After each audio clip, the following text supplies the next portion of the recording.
were then gathering over France, Philippe found in that sleepy Breton village matter to quicken his already lively indignation. A peasant of Gavrillac, named Mabé, had been shot dead that morning in the woods of Meupont, across the river, by a gamekeeper of the Marquis de La Tour d'Azir. The unfortunate fellow had been caught in the act of taking a pheasant from a snare, and the gamekeeper had acted under explicit orders from his master.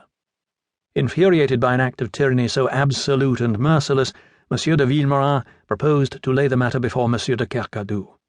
Mabé was a vassal of Gavrillac, and Villemorin hoped to move the Lord of Gavrillac to demand at least some measure of reparation for the widow and 3 orphans which that brutal deed had made.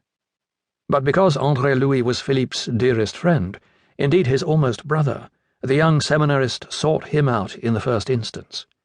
He found him at breakfast, alone in the long, low-ceilinged, white-panelled dining room at Rabouillet's, the only home that Andre-Louis had ever known, and after embracing him, deafened him with his denunciation of Monsieur de La Tour d'Azir. "I have heard of it already," said Andre-Louis. "You speak as if the thing had not surprised you," his friend reproached him. "Nothing beastly can surprise me when done by a beast, and La Tour d'Azir is a beast, as all the world knows. The more fool Mabé for stealing his pheasants. He should have stolen somebody else's. Is that all you have to say about it? What more is there to say? I've a practical mind, I hope. What more there is to say I propose to say to your godfather, Monsieur de Kercadiou. I shall appeal to him for justice."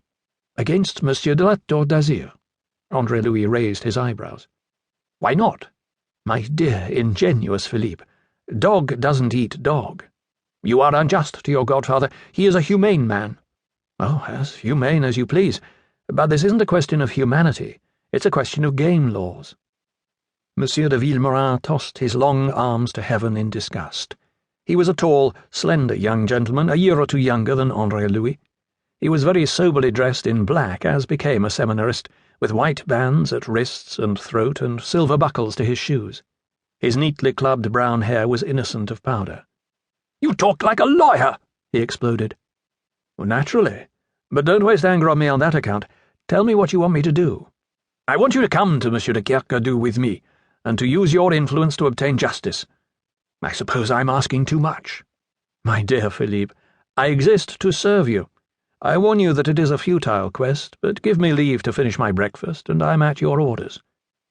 Monsieur de Villemorin dropped into a winged armchair by the well-swept hearth, on which a piled-up fire of pine logs was burning cheerily, and whilst he waited now he gave his friend the latest news of the events in Rennes.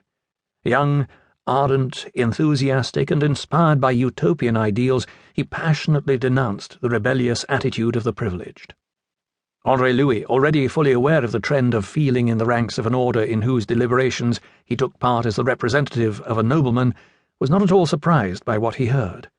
Monsieur de Villemorin found it exasperating that his friend should apparently decline to share his own indignation. "Don't you see what it means?" he cried. "The nobles, by disobeying the king, are striking at the very foundations of the throne. Don't they perceive that their very existence depends upon it? That if the throne falls over, it is they who stand nearest to it who will be crushed? Don't they see that? Evidently not.